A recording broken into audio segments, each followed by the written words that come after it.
When it can't be done in regulation, it's time for that extra period, overtime.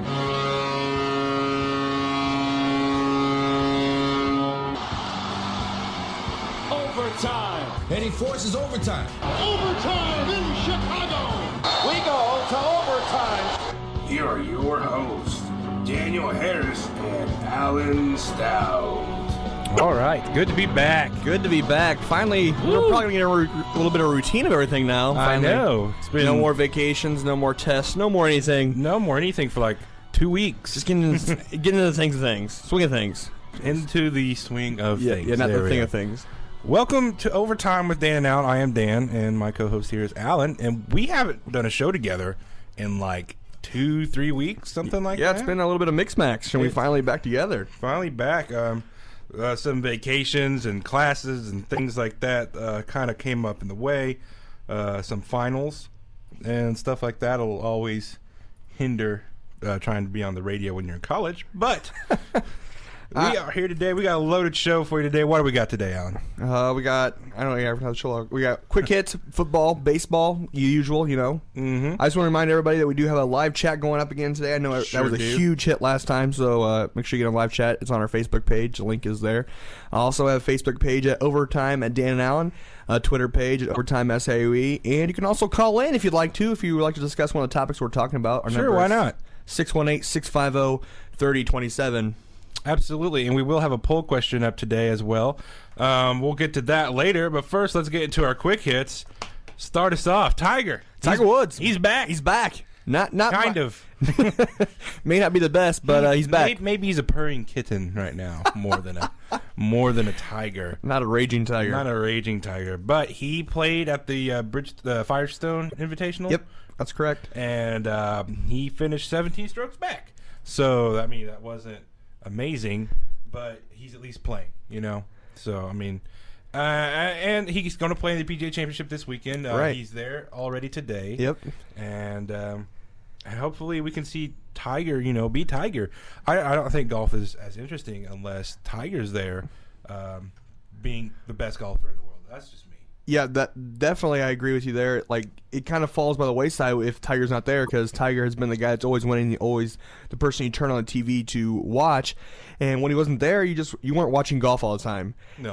And hopefully now we can, you know, turn it on and see, well, is Tiger back to being Tiger? Is Tiger up there towards the top? And that'll be interesting to watch this weekend if he stays up there, if he falls back. The last time I watched golf was the Masters, when Tiger was in the hunt, and I'm sitting there going, birdie, birdie, birdie, and following Tiger along. I was kind of excited, and I did a fist pump when he got a good birdie or he shot an eagle on a par 5, and I was excited. But that's not what the big news is. It's about his caddy. Yeah, about his caddy. His caddy's kind of stealing the attention there. I mean, he's always in front of the camera now. Whenever I turn on ESPN talking about Tiger, it's always the caddy. He did issue an apology today. If you didn't know, Tiger Woods fired his caddy about a month ago, and they've been kind of squabbling back and forth since. And Tiger said that he fired him face to face. The caddy said it was over the phone and it was unprofessional and all this stuff. But Tiger's been very professional about this whole thing, and the caddy's the one that hasn't been. So he's made comments that this was the best victory. Yeah, ever. He's won like 13 majors with Tiger, which I find it hard to believe that this past Sunday was the best win ever. Yeah, I mean, but there's another golfer that was on Twitter today. I forget his name. He talked about breaking the caddy code. That there's some kind of code that, like, caddy's allowed to say 3 things: is you're right, I'm wrong, and man, you're screwed. And that's about all he gets to say. So, I mean, I guess there's some sort of code there with caddies. I don't know. I'm not a caddy. They actually make pretty good. Did you hear how much he made? I did not. Caddies usually make 10% of what the golfers make. Whoa! That's pretty nice. Adam Scott, who won the Firestone Invitational, won $1.4 million for that win, and his caddy got obviously 10%, $140,000. Which is a lot. That's a lot. Yeah, I mean, I totally agree. Like, wow. I'll carry some clubs and take on some crap. Yeah, sure. Use a 7-iron here. I don't know. Just win it or something. All right, moving on. U.S. men's soccer has hired a new coach, and he's not from America. Well, yeah, it's Jürgen Klinsmann. He's from Germany. You got a German here coaching American What was our soccer. last one from America, though? Bob Bradley was. Okay. He was from America. I don't know what this does for the soccer program. I don't know. I mean, I really don't care until it's World Cup time, and I won't care until it's World Cup time. But they do play Mexico tonight in a friendly, whatever that means. I don't know. I don't follow soccer, and football's back, so I don't care. And I'll probably never care about soccer. Football's going to be back for 10 years at least, what we're hoping. Anyway, so there's some news for you about soccer if you care, which no one does. So moving on to NBA. NBA players still going to Europe and playing in pro leagues around the U.S. A lot of videos have surfaced of players playing in Rucker Park or in Harlem or out in L.A. A bunch of pro-am leagues. And I mean, there's been some amazing plays. I've seen Durant and James Harden do some crazy stuff. I've seen Brandon. What's his name? Gosh, Brandon Jennings do some pretty crazy stuff.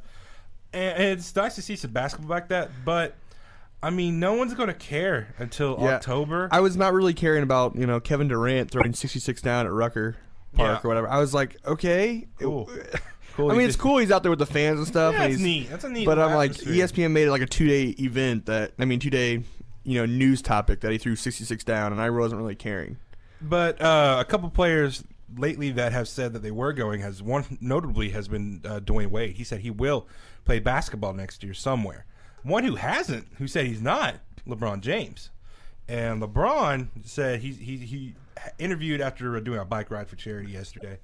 He's been working with Hakeem Olajuwon, one of the better people with post moves. That's exciting to see. NBA. He's just going to be getting better. Definitely just going to be getting better. I think this could turn the corner for LeBron because he's a big body. I mean, he's 6'9", reportedly 270, 280. I believe that. And he's fast, and no one in the post could handle him. So if he plays at a 4 on that Miami team, holy cow! I mean, look out next year if LeBron gets post moves. Yeah. Jeez. I'll believe when I see it. Okay. Okay. I'm saying I'm not the biggest LeBron fan, and I said I don't think he's gonna. I'll believe when I see it. I think this was definitely a time where it was time for him to reflect and say, maybe this wasn't my teammates around me. Maybe it was me, and this could be a positive thing he's doing, working with somebody else, and to better himself. And he needs to expand his game. His game definitely. So far, it's just been one-on-one moves and outside jump shots and dunks. What he needs to do off the ball, and what he needs to do be more of a teammate. Absolutely. And you've got to do that when you're working with two other superstars like Bosch and Wade. Yeah, I didn't expect them to win the championship this year. Like, at the beginning of the year, I didn't. I thought it'd be a year to gel. And when they got to the finals, I was like, all right, they should win. They should have won the finals. They should have. They had 2 games up on the Mavericks. But, I mean, they should have been like 2 games up the Mavericks. They just let 20-point lead. It was ridiculous. Anyway. But next year, I don't even know if there's going to be an NBA. I don't think there is because of how quickly everybody's like, oh, no season. Yeah, I totally agree because they're going to very extremes. I mean, owners are willing to wait out until they get what they want, and the players are also willing to wait out until what they want. That's dumb. That is so dumb because you know what happened the last time lockout happened? I mean, Jordan retired right before the lockout, or as the lockout went into effect. Right. And the NBA had to climb and scratch and find popularity. And it's kind of back there, not to the same level, but I definitely think it's definitely back to. But it's gonna kill him. I mean, it's gonna kill him. I know. I agree. They've gone to the effort where I think I finally started watching NBA where it's like this is great. This is great competition and everything, and I totally agree with you there. It's gonna hurt them. It's gonna hurt them bad. I don't think they realize how much Americans aren't going to watch or care. They're like, oh. Well, football's on, so forget it. All right, we're going to go do a little bit of round baseball here. Dan Ugla, 30-game hit streak. Yeah, you kind of snuck up on that. Nobody really said anything. Well, it's because he's hitting about 220. Yeah. He's doing well, though. 30-game hitting streak. He went 1 for 6 last night and got his 30th hit. I was looking at a list, and I think it was only 40-some people have ever gotten 30-game hit streaks.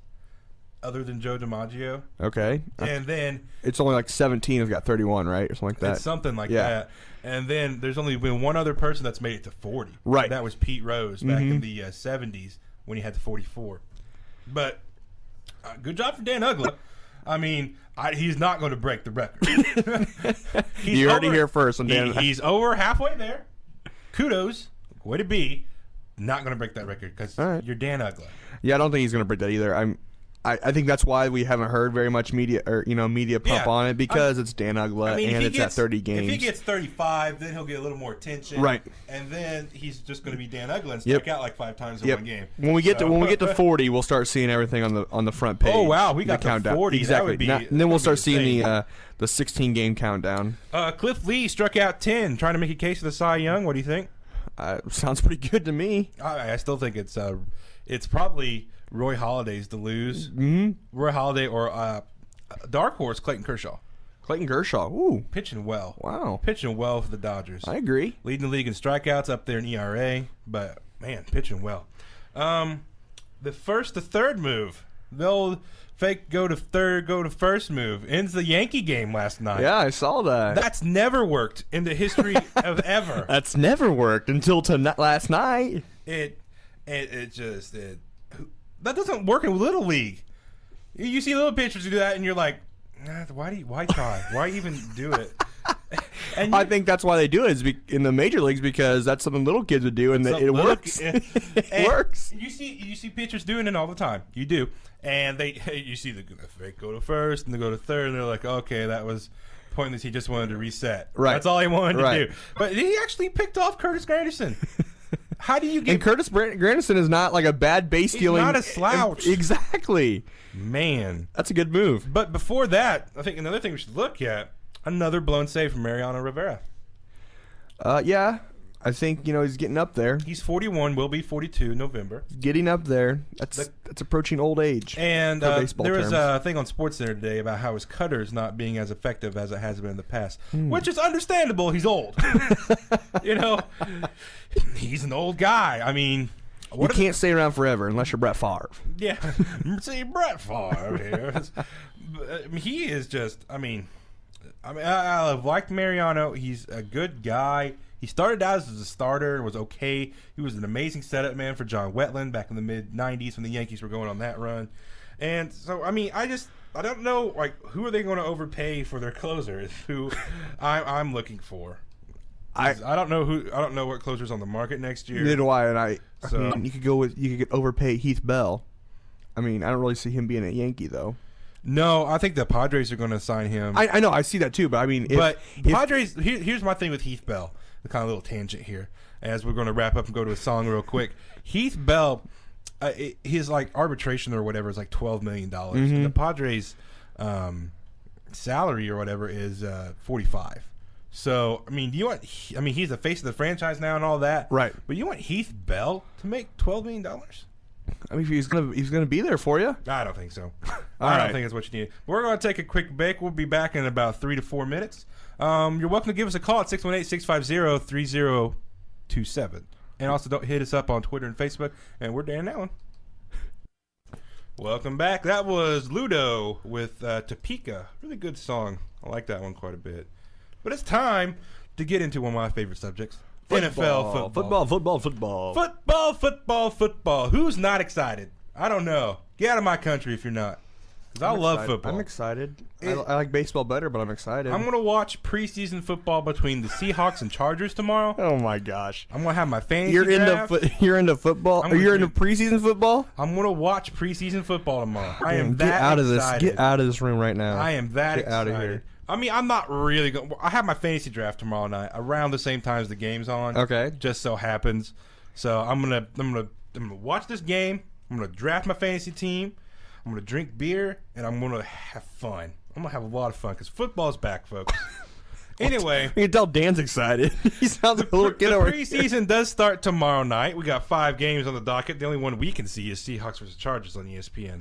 Fantasy league start. This is a millions of dollar business. It is. It's huge. Yeah, huge business. Last year, I want to let you know that I didn't have any. This is gonna sound kind of lame. I didn't have any friends to play with. I didn't have any friends. I had no friends. I played online on ESPN, and I won. You won your league? I won my league. Proud of you.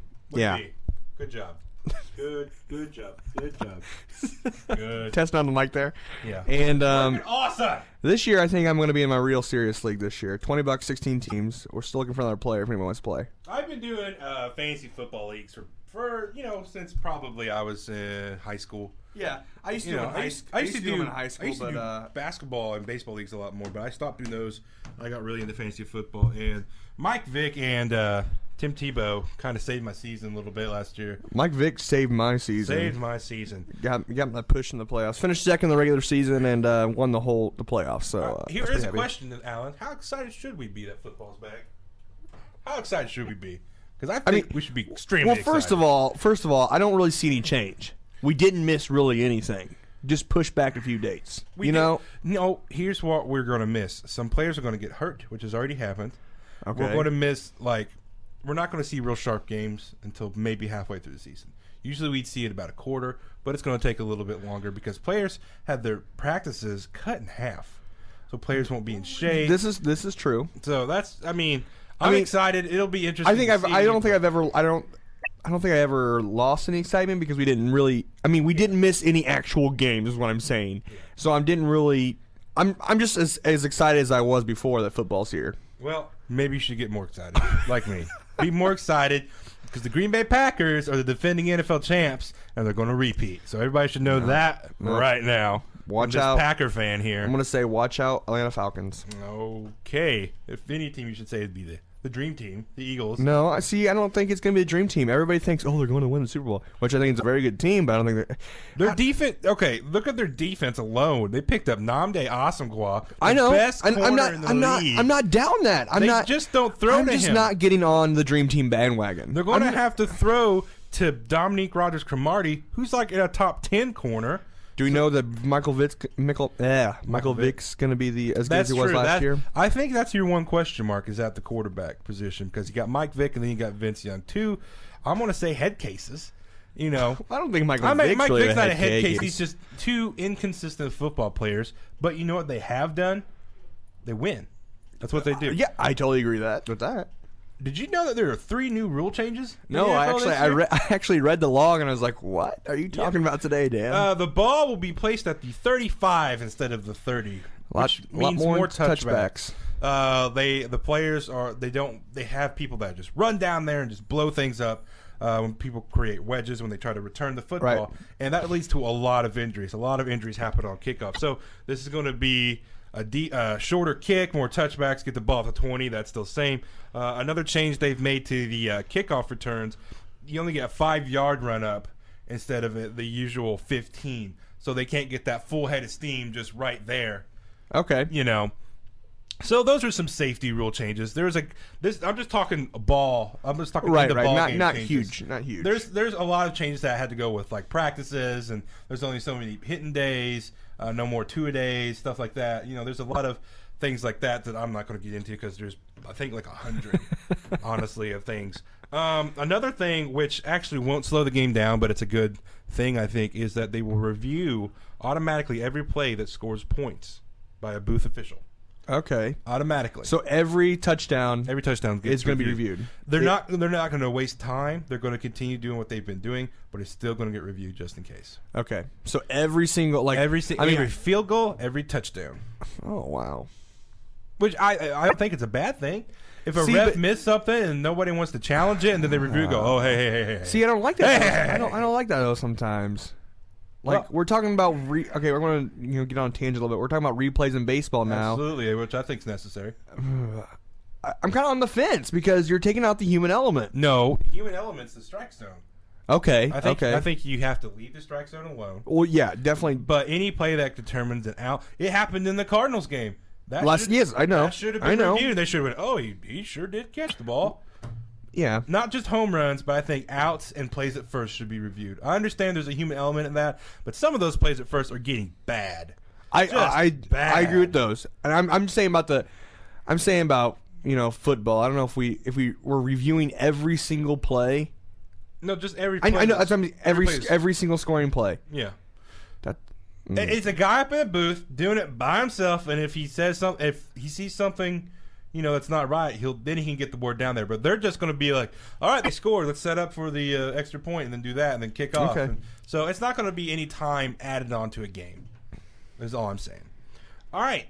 We're coming up to our poll question of the day. Terrell Pryor is going to likely enter the supplemental draft, which is a secondary draft, in case you didn't know that.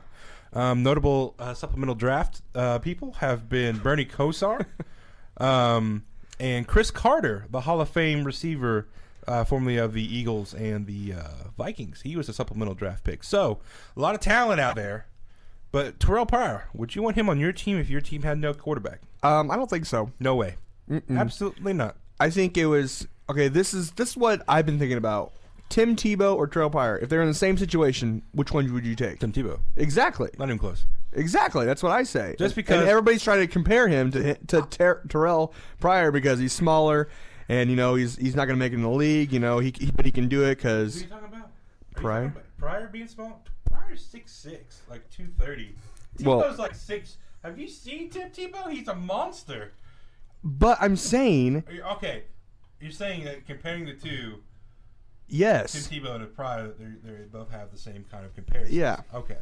But I'm saying I'd pick Tim Tebow over Terrell Pryor. Okay. Because of character issues alone. Right. Definitely. Leadership qualities in Tim Tebow. And we don't know. I don't know a lot about Terrell Pryor's accuracy and his arm strength and his arm slot or anything like that, but I've heard everything about Tim Tebow over the last probably year about his throwing motion and all this stuff. But Tim Tebow's a natural leader. That's why I would pick him over anybody. And if it was anybody that say that he couldn't succeed in the league, it'd be Tim Tebow. Okay, but what if you just want to take a flyer on this? This kid has a lot of talent. I remember when he came out of high school, he was one of the most hyped prospects. He was going to go to Michigan, Ohio State, or West Virginia, or this, that, and the other. But see, there's a difference between college player and an NFL player. Oh, this is absolutely true. I mean, you can remember college busts. I don't remember a Heisman Trophy winner that's been good for a while besides like Sam Bradford. Eric Crouch, right, just sucked. Peyton won the Heisman. That was pretty good. Ron Dane was okay. Rashad Salam, no. Right. I mean, it's just there's a list of people that just as the Heisman. Oh, great, you're good in college. You get to the pros and you suck. Yeah. But I forgot to mention that earlier. Another big thing in the labor dispute, they handled rookie contracts completely different, which I think was smart because these rookies haven't proved anything. And veterans want more of the piece of the pie because, like, oh, look, we've been here. These rookies don't deserve all and this they money. don't need to be deserving that much money For example, the tackle drafted first overall by the Dolphins a couple of years ago, Jake Long, got like $77 million right out of college. Way 77. Too much. Just way too much. Moving on, kind of sticking in the same vein, one of the big things in the NFL right now, Tim Tebow versus Kyle Orton. Who you got? That's a huge issue. And, everybody's going with the Kyle Orton, kind of pick, but I kind of like Tim Tebow. And I'm kind of on the Tim Tebow bandwagon. Why? Why? Tell me why. Because everybody is against him. Tell me why. No, I'm going Tim Tebow too. I'll tell you why. You still have Kyle Orton. If you start Tim Tebow for the first 5 games and he's not good, and you go, all right, we found out. Put in Kyle Orton. And I think that tells a lot to the fans and everything right away. You want to plan for the future. And if you're trying to plan for the future of this franchise and you drafted Tim Tebow and he is selling more jerseys than almost everybody in the NFL. Yeah. And he's out there and he wins games, I mean, why not trot him out there? I understand Kyle Orton got you a couple wins last year, had a great last 2 seasons. But, I mean, you drafted him, so put him out there. Yeah. So just put him out there, I just don't see why you don't. I mean, I understand there's a lot of media hype around him because of what he did at Florida. And he's kind of outspoken, but not really. He's not outspoken in like necessarily a bad way. Right. He's got all kinds of endorsements. He's always on TV. Mm-hmm. Like you said, he's the most jersey selling. I mean, John Elway likes him. That's all I need. Right. That's a pretty good guy backing you. And our last topic here, Peyton Manning not ready. May not be ready for the season opener. He is probably not going to play this whole preseason. What do you think? I I don't think he'll play at all in preseason. But why should he? He's old. Exactly. He's like 34. How many consecutive starts does he have? 200 something. He hasn't missed a game since he has the sophomore record. year. He has college. the record, right? No. Brett Favre. Well, yeah, right behind Brett Favre, though, Yeah, right? behind Brett Favre, Thank yes. you. And then you know who's right behind him? Who? Eli. Eli Manning. Yeah, weird, isn't it? Huh. Well, must run in the family. All right, well, we're going to take another break here. Get you a little music. We'll be back. We'll be talking Cardinal baseball, so stick with us. And welcome back to Overtime with Dan and Alan. Show number 8 with Dan and Alan. We do have a live chat up. I don't know if anybody's listening out there today. It might be a slow day. Sounds like a slow day. Yeah. If you want to get up on Feels Facebook. like a slow day. It does. It was rainy. If you want to get on our Facebook page, and it's Overtime with Dan and Alan, or Twitter, you can tweet us, or just get on live chat and chat up with us. We're watching that, and me and Dan are the only comments on there so far. So far, we say some funny things on there, or at least I did last time. I was just trying really hard to make Alan laugh. And it worked. I was studying for a final, and Alan was on there, and I was listening to the show a little bit, and we got on the live chat, said some funny things, and so.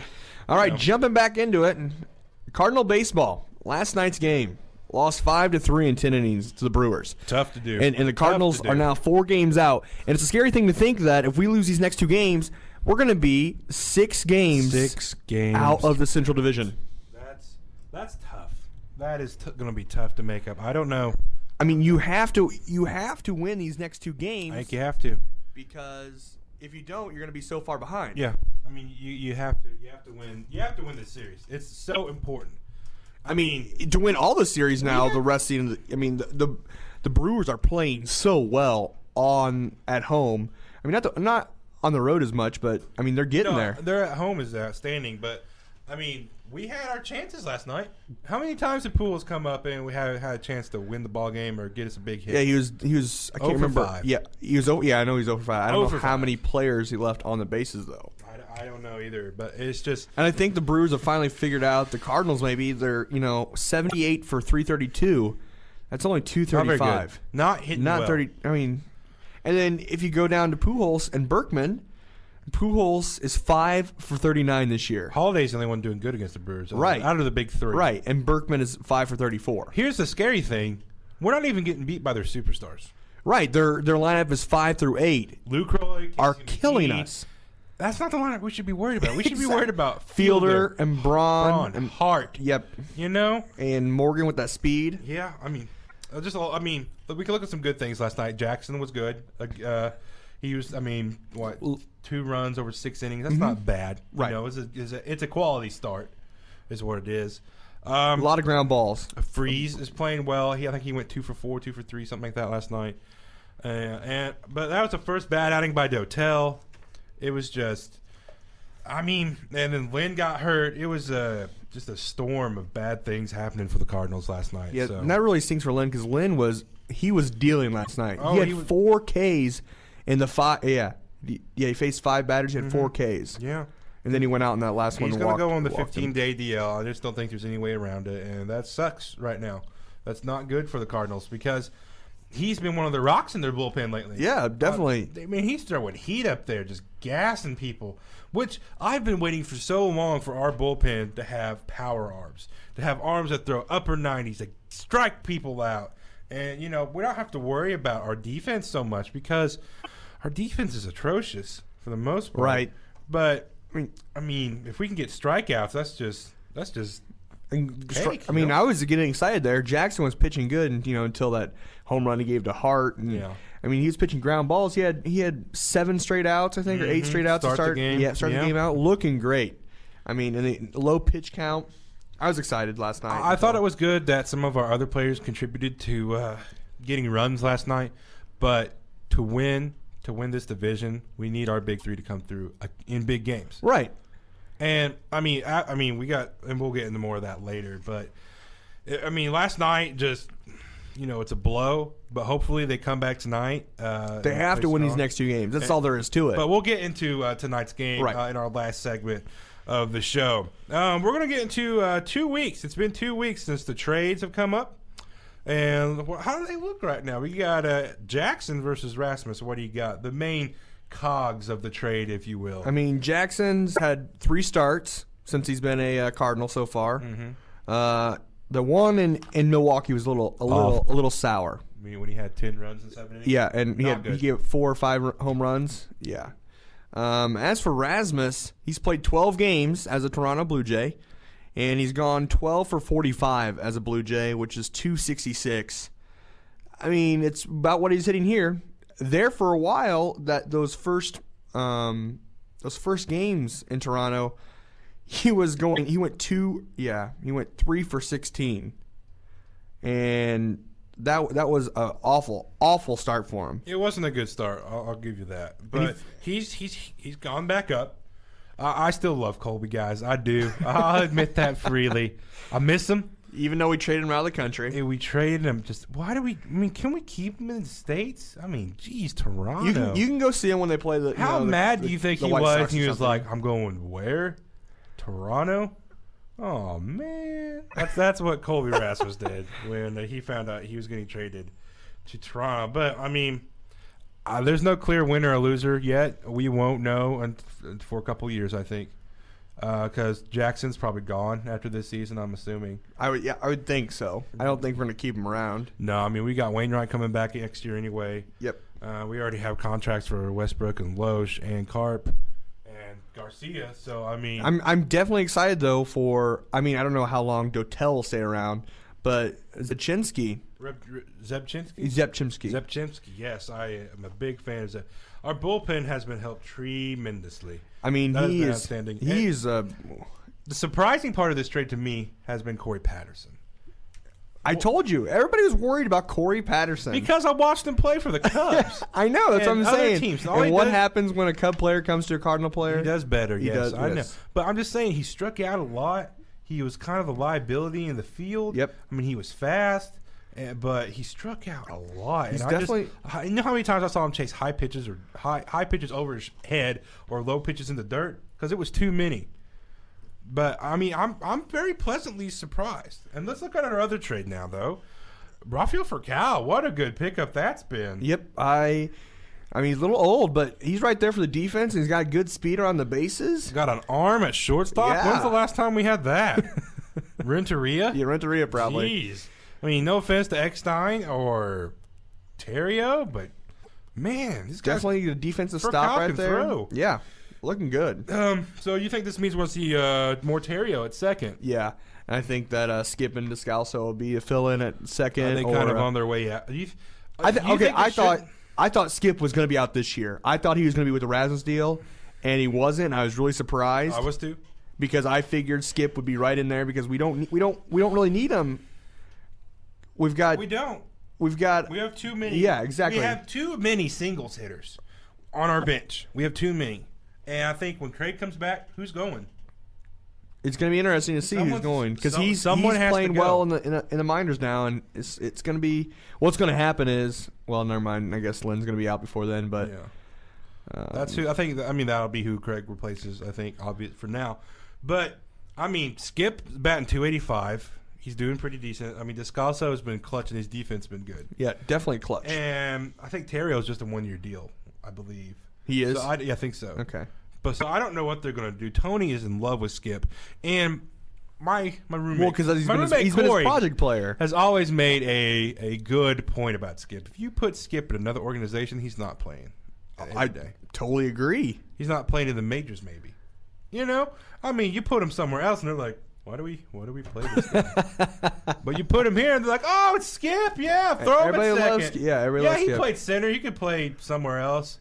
But when he played great outfield games before we got Patterson. That's true. And he did. So I mean, it's tough. It's tough.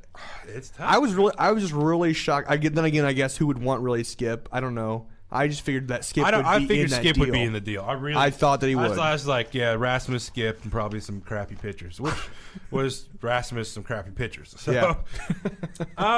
Yadier Molina, big blow up last week when we weren't on the show. Got a 5-game suspension, which is over tonight. He gets to be back in the lineup. And did he deserve what he got? I mean, I don't know. I don't think so. I think it's the umpires acting bigger than the game. The umpires have been doing that so much lately. This year. Yes. Holy cow. It's like they want to be well known and all this stuff, and you're just like, you're umpires. The best umpires I don't even know. Exactly. In a perfect world, we shouldn't know who their names are. I shouldn't know Jim Joyce or Angel Hernandez or blah, blah, blah, blah. All these Angel Hernandez is West. Here. What's his name? Jim West. Jim West, who has his own country album. It's a joke. I mean, it's a complete joke. To be fair, he should have got suspended. I think for 2 games. But not for 5. He didn't mean to spit. Are you kidding me? That's in the heat of the moment. There, the umpire should have just he should have just stood his ground and went, "Don't spit in my face, bro." I mean, he had to be like, "Oh my gosh, it's spit! It's like acid! Ah, you're like the alien! Ah, off of Alien." That's what I'm getting at. Okay. Anyway, great. have you never seen that movie? That was a dumb reference. It wasn't a dumb reference. The alien spits acid and it melts things. That's what he acted like. He had Okay. Watch a movie, Alan. Watch a movie. But I'm saying, back to what we were talking about. Yeah. Baseball. Baseball is what they came to see, Ray. Yeah. Anyway. Okay. All right. But what we're getting at is no. Oh, he didn't deserve. Okay. Do you think replay should be in baseball? Yes. For home plate and bases and home runs. Home runs, yeah. And catches. All right. And catches. Oh yeah. Like with people that trap the ball or whatever. Okay. You know? See, that's getting a little too far, I think. Getting on our last topic here until we could hit a break. Tony La Russa throwing at people again. Throwing at everybody. Just because Pujols gets hit. The pitcher obviously wasn't like, yeah, I'm totally hitting Pujols on the hand with this pitch. This is what I'm doing. No, he lost control. And Tony automatically, he meant to do it. Oh, I'm throwing at him. Let's get our hardest thrower and throw at Braun. Hit him in the elbow or whatever. Right. Come on, Tony. If you're gonna do it to, what would be if it was a different player? That's what I want to think. Wouldn't like what if it was not Skip because Tony loves Skip, but what if it was Freeze or Descalso or somebody? Nothing. I don't think he wouldn't be. That's part of the game. And then Tony freaked out. He did freak out. He blew up. Tony, you need to look. Your old code is from an era that doesn't exist anymore. I mean, ball players like each other, but I mean, Tony, you frustrate me so many times. You're like, yeah, we deserved it. Blah blah blah. No, we don't have to retaliate all the time. Well, the Cardinals aren't jerks. I know, but I'm in for retaliating a little bit. See, I'm in for retaliating. If one does one, it's like eye for eye kind of thing. I understand if it's like the Jared Weaver Tiger situation. The player shows up a home run. Yeah, that was you hit definitely that guy coming up because you don't do that. I mean, there's certain things you don't do, but when you freak out over when your star player just gets hit by a pitch that wasn't intentional, clearly. Mm-hmm. I mean. I understand what you're saying. Throw my hands up in the air. But we're going to take another quick break here and get back to our last session. So just stick around with us. Listen to Overtime with Dan Allen. And welcome back to Overtime with Dan and Allen. Going to wrap it up one more segment. Cardinal preview. Always talk about Cardinal preview the last 15 minutes of our show here in the summer. Jake Westbrook versus Randy Wolf. Yep. That's all I got to say about that is yep. Well, first off, this is supposed to be Cal Loesch. And I'm really glad because I looked at this series initially, saw the pitching matchups and went, so we're not going to try to win the division. And then he switched things up and put Westbrook, and then he put Carpenter in. And I was like, cool. But, man, how important is this game tonight? It's huge. Holy cow. Huge. Season game. This is a season game. One of those games that determine your season, I think. I thought that last year we were like, we swept the Reds. Awesome. Woo! And then, no. Berkman, we were talking about Berkman, the press was last night, and he said, he goes, if we lost that game last night, we're 4 games out. But in all seriousness, I remember when I was on an Astros team that was 12 games out and we almost caught the Cardinals, with... Yeah, I mean... Was it 9 games to go or whatever? There's a lot of baseball left to be played. There's still a lot of baseball. You got a month and a half. There's 43 games left to play, Yeah, a month and a half. Easily. But I'm not saying we got to bank on this game, but we have to win We have to win ball games. We can't just bank on Milwaukee losing ball games. I know because they're playing really well right now. They are. But we do got Westbrook versus Wolf. The last time Wolf faced the Cardinals, he did win, but he gave up 5 runs. I don't know about Jake Westbrook, how he's done against the Brewers this year. You're gonna pull that up real quick. Yeah, just give me 1 second. You have to kill some time here. But we are already 4 games out, and we're 5.5 out of the wild card. So we shouldn't even think about wild card unless those teams start losing. But I don't see Atlanta losing, or who's second out west? Because that's the Diamondbacks. Westbrook lost last time against the. What was his line there? my bad. 8 hits, 4 runs, 1 home run, 1 walk, 5 innings pitched. Oh, it's a typical Jake Westbrook outing. Not been going deep lately. No, he needs to go deep tonight. Give the bullpen a bit of a break, and we really need a big game from Jake Westbrook tonight. We need to come out and hit this soft tossing lefty Randy Wolf, which we did last time. But this is a very important to win the division. But the thing is, it's not. It's just up to the Cardinals. They control their own destiny here. Yeah. It's in their hands. They got the whole world in their hands. But in this sense, it's the baseball season. Yeah, I gotcha. Yeah. And Pujols has got to stop. He's got to figure out some way, these next 2 games to figure out how to hit inside pitches. He needs to. Brewers have just been attacking him, and that's where they know that he's weak. They've been busting him inside, and that's what. And then he chases outside pitches. Yep, and that's like, oh look, not inside. Oh crap. That's what I think goes through Albert's head. And he's got to. It's probably in Spanish though. That was funny. Say it's probably in Spanish. And that's what Pujols. If these big 3 are going to help the team out, they need to figure out what they need to do against the Brewers. Yeah, big 3 is very important tonight's game. We need to see Berkman, Holiday, and Pujols get on track here. We need Westbrook to not serve up gopher balls to these guys. We need Pujols to hit at least 2 or 3 home runs. Berkman to hit 1 or 2. I want all big 3 to hit a home run. We need to. I want them to have career nights. 24 runs. And Westbrook pitches a perfect game.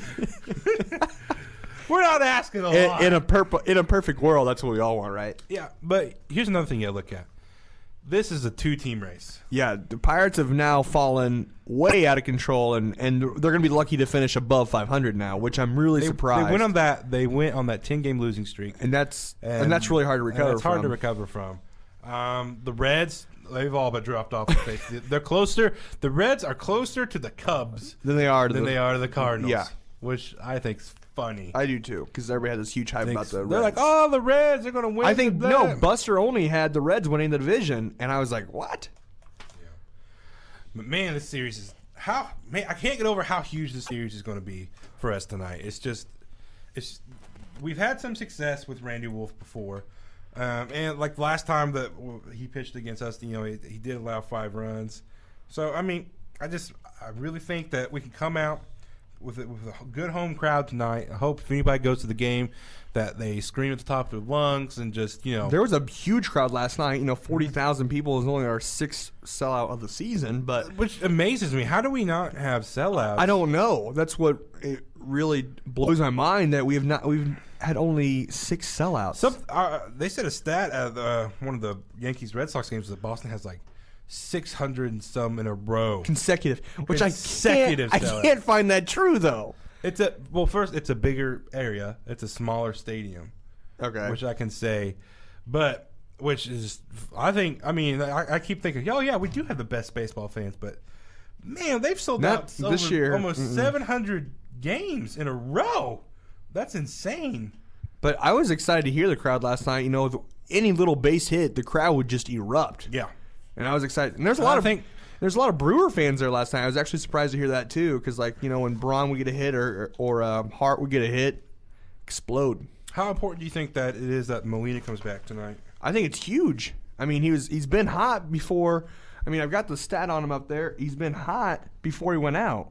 Oh yeah. On the game, he had a 12-game streak of going 20 for 47, which is 426. Absolutely. That's huge. That's what. You're missing that out of the lineup?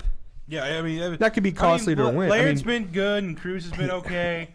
I mean, but they haven't been the defensive presence. They haven't been the controlling the base running that Yachty does. So I think it's huge that he comes back tonight, and that I think tonight would be the night if anything would happen between these two teams. I think it would happen tonight.